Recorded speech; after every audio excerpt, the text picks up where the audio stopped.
തിരുവനന്തപുരത്ത് പത്മനാഭസ്വാമി ക്ഷേത്രം നമ്മുടെയൊക്കെ അഭിമാനമായൊരു ക്ഷേത്രമാണ്. നമ്മൾ ആ ക്ഷേത്രത്തിൽ ചെല്ലുമ്പോൾ ആ ക്ഷേത്രത്തിന് ചില പ്രത്യേകതകളുണ്ട്.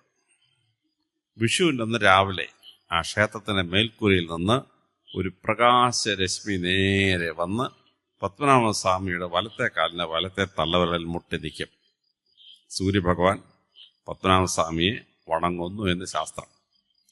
പകൽ നമ്മൾ നോക്കിയാൽ ദ്വാരം കാണുമോ? ഇല്ല. മഴ പെയ്താൽ ദ്വാരത്തിൽ കൂടെ വെള്ളം വരുമോ? ഇല്ല. പക്ഷേ 1000 കൊല്ലത്തിന് മുമ്പ് പണിയിച്ച രാജാവിനും ശില്പിക്കും ആ പൂജാരിക്ക് അറിയാമായിരുന്നു വിഷുവിൻ്റെ അന്ന് രാവിലെ സൂര്യഭഗവാൻ ഏത് ദിശയിൽ നിൽക്കും, എവിടെ ദ്വാരം ഉണ്ടാക്കിയാൽ ആ സൂര്യരശ്മി നേരെ വന്ന് പത്മനാഭസ്വാമിയുടെ വലത്തെ കാലിന് വലത്തെ തള്ളവിരലിൽ മുട്ടി നിൽക്കും. അത്ര ഭയങ്കരമാണ്. ടെലസ്കോപ്പൊന്നുമില്ല. വളരെ ദൃഷ്ടിയിലൂടെയാണ് അവർ കണ്ടെത്തി അത് പ്രദർശിച്ചിരിക്കുന്നത്. സമ്മർ സോൾസ്റ്റീസിലും വിന്റർ സോൾസ്റ്റീസിലും ജൂൺ 21-നും ഡിസംബർ 22-നും ഉത്തരായന കാലത്തിൻ്റെയും ദക്ഷിണായന കാലത്തിൻ്റെയും ചക്രം വരുന്ന കാലഘട്ടം. ആ കാലഘട്ടം വരുമ്പോൾ പത്മനാഭസ്വാമി ക്ഷേത്രത്തിൻ്റെ ഗോപുരമുണ്ട്. ഗോപുരത്തിൻ്റെ 7 നിലയാണ്. ഓരോ നിലയിലും നടുഭാഗം ഒരു ചതുര ദ്വാരമാണ്. രാവിലെ 7:30 മണിയാവുമ്പോൾ ഒന്നാമത്തെ ചതുരം സൂര്യഭഗവാൻ നിറയും. 9 മണിയാകുമ്പോൾ രണ്ടാമത്തെ ചതുരം നിറയും.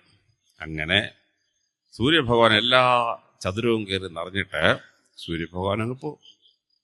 അപ്പോൾ ജൂൺ 21-നും ഡിസംബർ 22-നും സൂര്യരശ്മികൾ ഏത് ആംഗിളിൽ എങ്ങോട്ട് വരുന്നു എന്ന് മനസ്സിലാക്കിയിട്ടാണ് ആ ഗോപുരം പണിഞ്ഞിരിക്കുന്നത്. പത്മനാഭസ്വാമി ക്ഷേത്രത്തിന്റെ ഭാരം, മേൽക്കൂരയുടെ ഭാരം 365 കാൽ തൂണിലാണ്. ഒരു സൗരവർഷം 365 കാൽ ദിവസമാണെന്ന് AD 1584 ഗ്രിഗോറിയൻ കലണ്ടർ സെറ്റ് ചെയ്തപ്പോഴാണ് സായിപ്പിന് മനസ്സിലായത്. പക്ഷെ 1000 കൊല്ലത്തിന് മുമ്പ് പത്മനാഭസ്വാമി ക്ഷേത്രം പണിഞ്ഞപ്പോൾ അതിൻ്റെ മേൽക്കൂരയുടെ ഭാരം ഡിവൈഡ് ചെയ്ത് കൊടുത്തിരിക്കുകയാണ്. ജനുവരി 1-ന് സൂര്യഭഗവാൻ നിൽക്കുന്നത് ആദ്യത്തെ തൂൺ, ജനുവരി 2-ന് സൂര്യൻ നിൽക്കുന്നത് രണ്ടാമത്തെ തൂൺ, ജനുവരി 3 നിൽക്കുന്നത് മൂന്നാമത്തെ തൂൺ. അങ്ങനെ 360 ദിവസം കൊണ്ട് സൂര്യഭഗവാനെ ഭൂമി ഇങ്ങനെ ചുറ്റുന്ന ഓരോ ദിവസവും അതാത് സ്ഥലത്ത് ഓരോ തൂണുണ്ട്. 360 തൂണ് കഴിഞ്ഞാൽ അടുത്ത തൂൺ 4-1 ഹൈറ്റേ ഉള്ളൂ.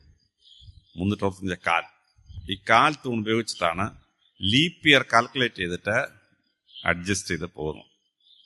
അപ്പോൾ 1000 കൊല്ലത്തിന് മുമ്പ് ക്ഷേത്രം പണിയിച്ച രാജാവിനും പൂജാരിക്കും ശില്പിക്കും അറിയാമായിരുന്നു ഒരു സൗരവർഷം 365 കാൽ ദിവസം ആണ്.